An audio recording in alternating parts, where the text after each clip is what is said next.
Captain Forrest here, and in today's video I'm going to be power scaling the Immortal Hulk from Marvel 616. Now if you guys are new to my channel, please leave a like, comment down below, and of course subscribe for further content. Also huge shout out to the HQ squad, massive shouts to team, huge shout outs to Korin and Corimbus. They were a huge help in this video, so shout outs to the team and those badasses themselves. So anyway, I'm going to go ahead and talk about some of the feats that the Immortal Hulk has performed. Then I'm going to go over some of the cosmology stuff in Marvel, just so we can get a gauge at where the Hulk would be. And obviously near the end of the video, there will be like an analysis, basically just bullet pointed, so you guys can see, you know, visually where the Hulk would range in terms of AP. So let's go over some of his feats now. So we've seen him essentially one-shot an avatar of the one below all while in the below place. The below place is described as an endless abyss that lies as the dark reflection of creation and that which exists above it, standing underneath everything, similar to how the one above all exists above everything. I've gone over the local multiverse scaling in older videos, but to quickly summarize things before I dive further into the cosmology, pretty much just starting with the universes themselves. So I mentioned this before, but each universe is a high hyperversal structure. The local multiverse itself is literally an aleph transfinite number, then these high hyperversal structures, making the local multiverse itself high hyperversal plus or low outerversal or outerversal full on or outerversal plus, depending on, you know, which tiering system definitions you want to use. I'm going to talk about the dimension of manifestation, and then I'm going to move on, talk about higher realms in Marvel.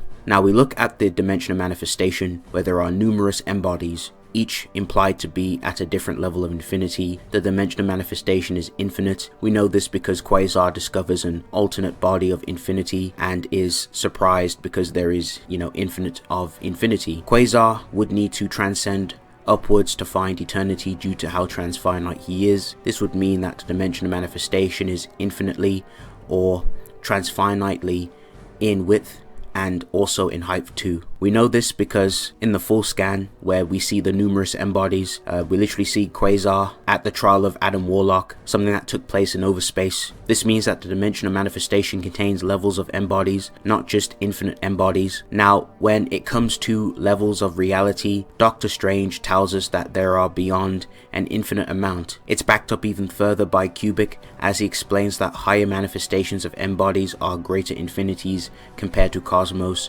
and Cubic. Using this, we can say that the difference between each embody is more than the unimaginable difference between the cosmic cube, Beyonder, and Cubic, and the fact that Cubic notes that there are levels to infinity, implying all of them exist, means that the gap is so massive between cosmic embodies, it happens basically more than an infinite number of times before you can get to their true form. In Avengers Infinity, Quasar describes the drones as infinities, and that the embodies, such as the Living Tribunal, Eternity, and Oblivion, the drones are almost human next to the infinities. The Avengers merge their consciousness with universal embody of eternity to communicate with the infinities. They are then placed into the dimension of manifestation. There are multiple infinities looking down at eternity. The infinities point out the difference between eternity and themselves, and that they are much greater than uni-eternity. Their purpose is to rearrange the energies of the greater multiverse, despite the infinities being vastly above embodies to the point where humans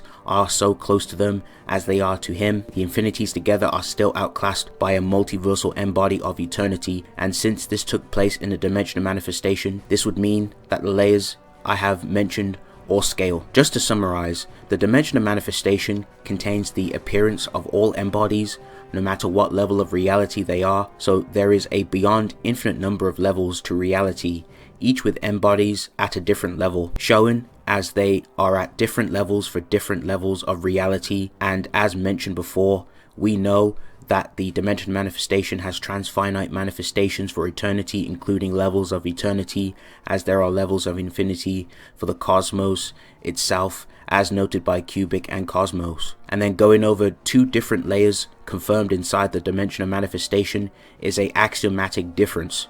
So right off the bat, we have the dimension of manifestation at 1s, aka extraversal. Now that I've addressed this and gone over the dimension of manifestation, let's talk about a realm that is above the dimension of manifestation as a whole, called the Superflow. The Superflow, as stated by the maker, is a place where concepts live and make war, which is supported by the statement that notes where living concepts make war. And he also supports this statement by saying that it's the realm of abstract entities and that it's an informational space between universes where dreams come from. This is supported by the fact that the Lifebringer Galactus notes that it's the highest plane of reality, the level of aspects, the highest space of dreams and vision.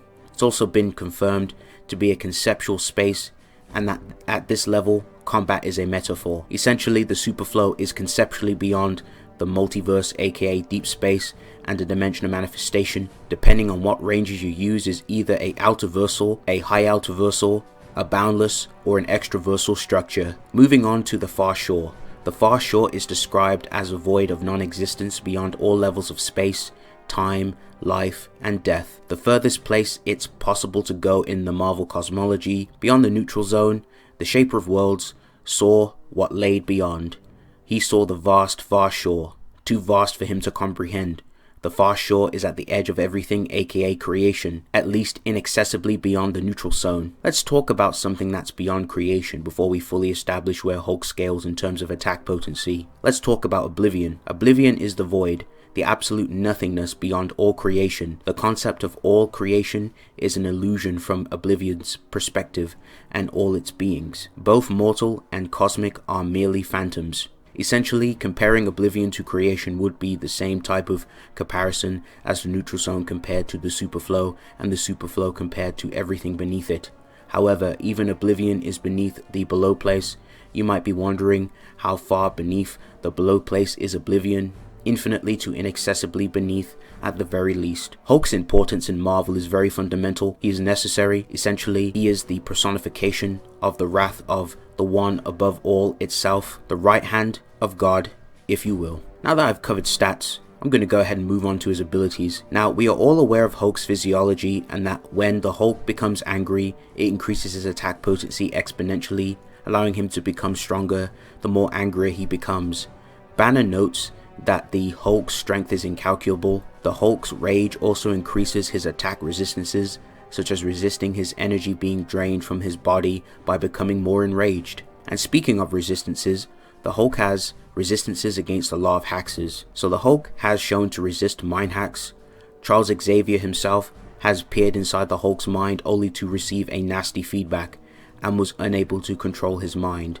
Not even Emma Frost, who was amped by the Phoenix Force, she was not even able to affect the Hulk with her mind manipulation, and both Charles and Emma Frost are stated to be the most powerful telepaths on Earth. Hulk is shown to resist the likes of telekinesis. The Hulk's mind is fueled with boundless fury. He is a mindless monster. He operates on instincts and can use this to resist even the effects of hypnosis. The Hulk's anger flushed out the paralyzing needles that were affecting him on a cellular level. The Hulk can resist against tear gas. The Hulk is shown to resist Rogue's life draining, which also affects you on a physical, spiritual, and mental level. The Hulk has resisted being blasted by radiation, and he can also absorb radiation too. Hulk can also resist transmutation, such as resisting his body from turning to glass. Hulk has resisted against fear, as Hulk knows no fear. Hulk has also overpowered will-draining chains. Doctor Strange's magic cannot alter or affect the Hulk's gamma genes. The Hulk has resistance against BFR.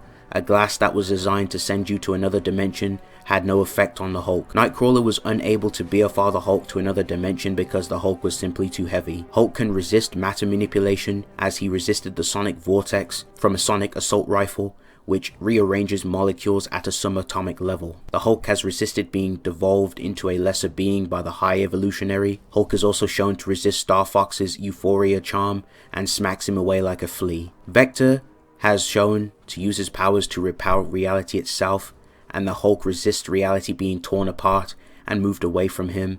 He gets close to Vector and one-shots him. Hulk is shown to resist against size manipulation. The Hulk has been able to withstand Hellfire, which also turns your soul to ash. Hulk can also survive in the vacuum of space, a toxin that is designed to kill the Hulk and is meant to specifically make the Hulk stronger and cause him to die via his own increase in power, is thwarted by the Hulk's adaptation.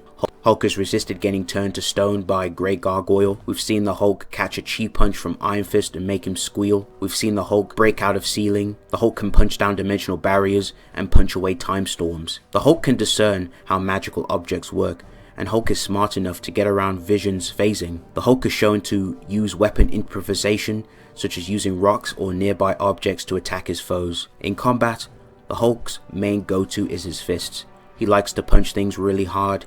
He will punch, stomp, charge, grapple, ground and pound, or throw his opponents away or BFR them by creating a fissure on the ground, causing them to fall down, or just simply tossing them away. The Hulk can also perform his signature ability called the Thunderclap, which he uses this to blast people away. He's also shown to use this on a area of effects scale, such as Hulk thunderclapping a sandstorm away. Hulk can also cause your ears to ring with a thunderclap, and he's demonstrated to thunderclap Gladiator over the ears to cause him a considerable amount of pain, and can rupture your eardrums too. Hulk's thunderclaps can also deflect projectiles such as missiles and create hurricanes, and the Hulk has also used this thunderclap to extinguish the Human Torch's flames. The Hulk has a mind of a child and fights unpredictably, which helps him beat characters who outshine him in the skill department. The shockwave from Hulk's attacks can atomize objects, and that's going to round up all his main general abilities. I'm going to go ahead and move on to the most interesting thing about Hulk, and that's his relentless healing factor. So easily Hulk has type 3 and type 8 immortality.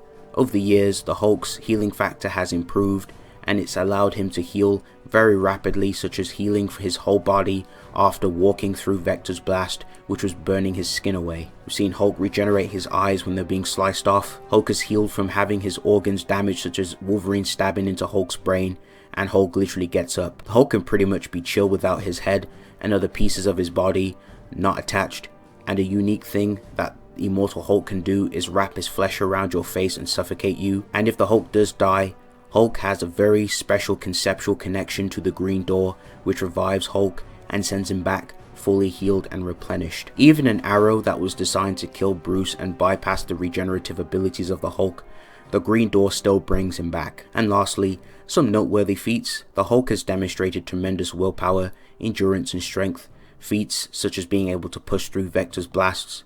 The Hulk refuses to give up, and his stubbornness cannot be compared to others. The Hulk has spiritual awareness and can see Doctor Strange's astral form, and the Hulk has his own sixth sense and can sense danger. So right off the bat, some really good stuff for the Hulk, Immortal Hulk specifically as well. All these feats that the Hulk has performed, this would all apply to Immortal Hulk, no differences. It's just that Immortal Hulk's just built different in the stats department. So easily in terms of attack potency, Immortal Hulk can range from high Altiversal plus, easily Boundless plus. You can even get him to Extraversal, maybe even higher into Extraversal, some maybe Extraversal plus. Some really good scaling for the Immortal Hulk, and just how he outclasses a lot of powerful characters in Marvel. So the Immortal Hulk is very powerful.